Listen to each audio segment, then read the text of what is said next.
each one of your stories because you all have such an amazing background and an amazing story to tell. So, Sakari, I'd love to know, give the people your backgrounds, and how did you find out about the Sorcerer Scholar NFT? Well, first off, can we give a round of applause to every single hardworking person behind the scenes that made this possible?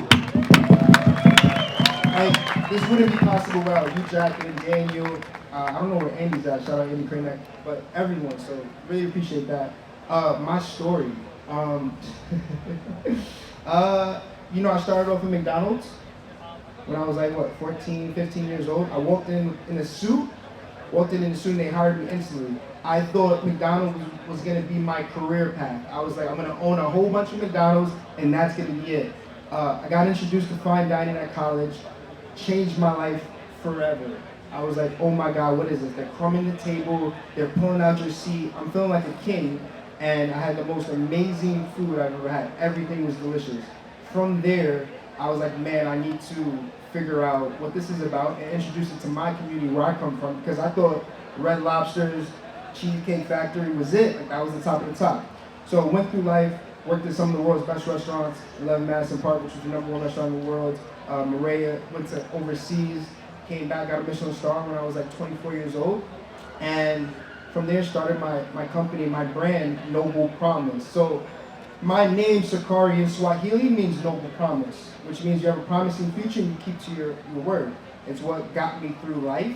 And, we focused on all different types of things, right? So we have our media company, Noble Promise Studios, and our NFT project. Shout out that. We showcase an amazing emerging talent. And then we also have our provisions company, right? So some of you might have seen the Cyber Green Juice, which was featured in New Yorker with World of Women. Some of y'all might have seen Kari's Banana Pudding, which is totally vegan.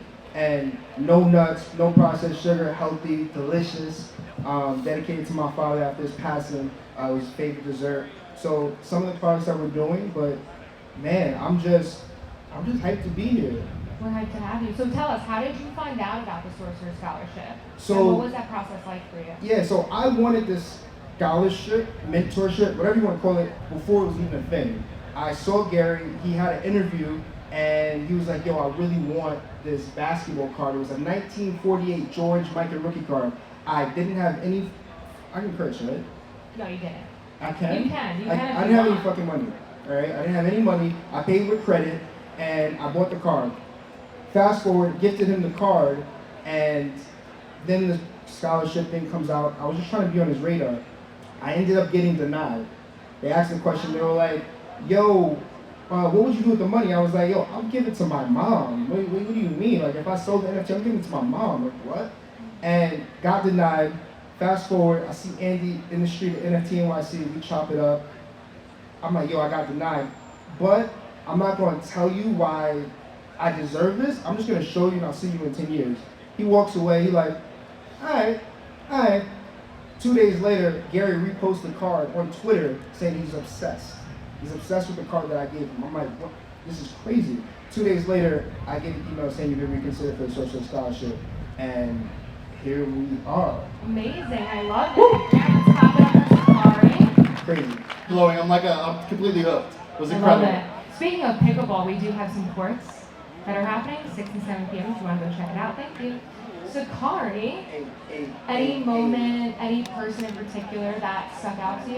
Well, first off, I'm jealous that John went to pickleball and got invited. You're going to have to I didn't now. get invited, which is crazy. But anyway, favorite mentor, easy, Matt Higgins. Matt, yeah, So, he's incredible. Yeah. I don't know if y'all know who Matt Higgins is, but Matt Higgins has been on Shark Tank. He owns Magnolia Bakery. He teaches at Harvard. Like, what? And I'm in a room, virtual room, with this dude. Coming from where I come from, I can't get into these rooms, right? But maneuvering through my life, all I need is just a foot, and then I'm gonna just knock that bitch out. So it was incredible. It changed my life. The reason why it stuck out to me is because he just got it, right? Everybody's like, Sakari, you're doing too many things. I'm like, I'm not doing too many things. I'm having fun, and I'm enjoying life, and I'm focused towards a goal. And he was like, exactly. So just narrow it a little bit. He's like, don't stop what you're doing. Do everything that you're doing, but just narrow it and go all in. And that's where we're at right now. I love it. Thank you. For sure. So, I love that. And Sakari, for you, anything, media is hard. I feel like a lot of people want to be in it, want to do it, want to be producers, want to have their own business. What would you suggest for someone who wants to start their media business just like you? So, whether it's media, whether it's washing cars, whether it's, I don't know, taking out garbage, like whatever you want to do, I think the first step is being you. Yeah. I think that's number one, right? Sometimes we get messed up in the head and we're like, oh, we should be like this person, or maybe we should do this. Like, the answer's with you. First, be you. Second, tell your story. Because I think the world is ran by storytelling. When you go into a job interview, that's telling stories. We're up here on stage, that's telling stories. Everything is the art of story. When you talk about media, that's telling stories. Content, that's telling stories. So, be you, tell stories, and just do it. I love it. So we have a couple minutes left. I want to do a lightning round. What's next for you guys? What do you see beyond Sorcerer Scholar? So for me, I got so inspired by being around these amazing, incredible individuals that I had to really look within and decide what's important to me. After my father passed away from complications from COVID, I found this huge bin of like health goods and ingredients and all these things, and I'm like, man, I don't care about accolades or being on TV or whatever. Like, I want to make the world a bit better, right?